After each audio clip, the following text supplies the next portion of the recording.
En 1985, plusieurs Français sont enlevés par le Hezbollah au Liban, dont les journalistes et écrivains Jean-Paul Kaufmann et Michel Seurat. Ce dernier décède en détention, tandis que Kaufmann est libéré 3 ans plus tard. Alfred Manessier connaissait bien la famille de Jean-Paul Kaufmann, et cet événement va bien sûr beaucoup le toucher.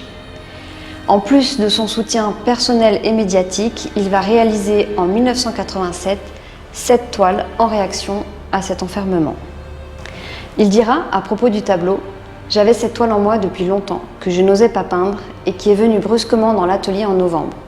C'est la vision d'une épouvante, d'un épouvantement, d'un homme réduit à un épouvantail. » L'histoire de la création du tableau L'Otage est étonnante.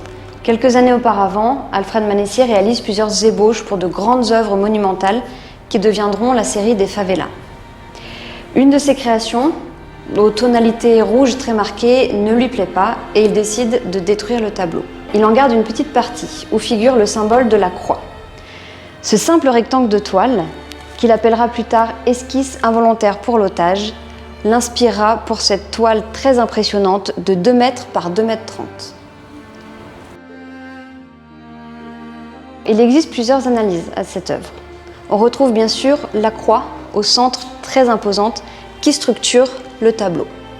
Cette croix semble évoquer autant les barreaux d'une prison que le symbole de la passion et de la souffrance du juste, une thématique omniprésente dans les œuvres de cette exposition. Le deuxième élément qui structure la toile, c'est le cadre noir, très présent, qui semble fermer hermétiquement le tableau. Il donne l'impression aux spectateurs de regarder à travers une petite fenêtre de cellule, derrière les barreaux, la silhouette sombre et floue de l'homme emprisonné. Certains voient dans ce cadre noir le rappel du bandeau de la télévision, en référence à l'importante couverture médiatique à l'époque autour de l'événement, encore jamais vu en France. Ainsi, pour Alfred Manessier, l'enfermement de Kaufmann ne pourrait se concevoir qu'à travers un écran de télévision.